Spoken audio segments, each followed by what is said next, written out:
Morena whānau, it is Tuesday, because yesterday was the stat holiday of the Queen passing away. Such is life. Alright, what have we done? Well, I went to Auckland, but I sort of told you about that. Auckland turned it on for me. I had a really, really fun time. And then we came back and we've spent the whole time working on this. So this is Snot Monster targa 275, sorry. We've got the engine running.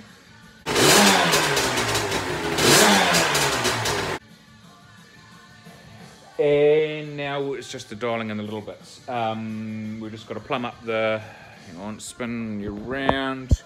There's a little bit of plumbing we've got to do. This brake hose for the disc front end is sort of longer than I'd like it to be. I'm sure I can route it some way that it's going to be functional and look pretty, but we'll work on that. So yeah, that's really just been the last week solid, getting the engine in, getting it running.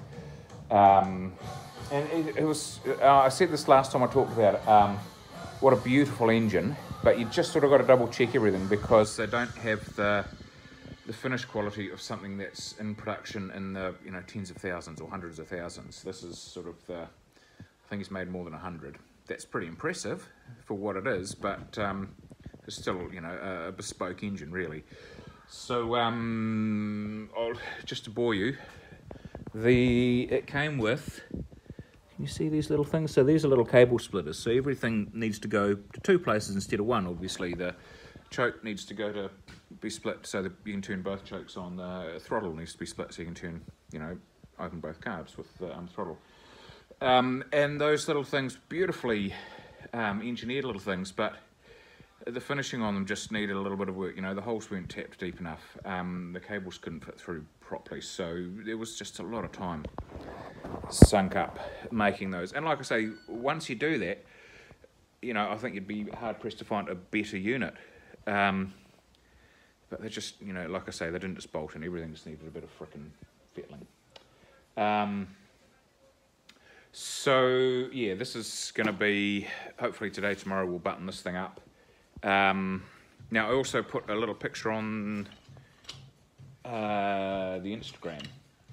The Indian, all the powder coat came back. So I've got just truckloads of pieces and boxes of pieces that have all been done out in satin black. So the main parts, the tanks, the guards and things, are still off being painted. But this means I can get assembly going. God knows when I'm going to find. I found like an hour or two yesterday, and I just sort of got the main frame part on and bolted the rear section in. But that's all you have to do. Just keep chipping away. Every time you've got a bit of spare time, throw a couple of bits on, and then one day all the bits will be bolted on, and you can start it and ride. It's going to be awesome. And what else? We've also had a few bits come in.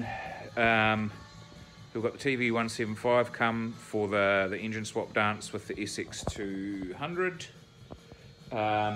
We've got a GP 150 which has arrived, which is just going to be, I did the engine ages ago for a friend, and he initially was going to just sort of build it all up himself.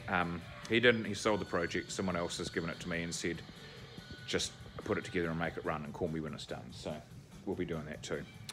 Things are still on the post for the GT380, things are still on the post for the GT240. And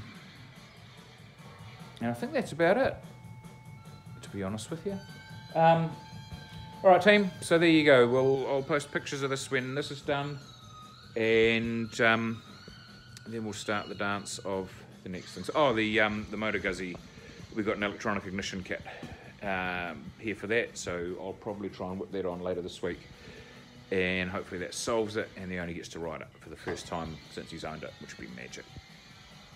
Alright team, lovely week by the looks of it weather-wise. Be good to each other, and I'll check in with you during the week. Alrighty, ka kite anō.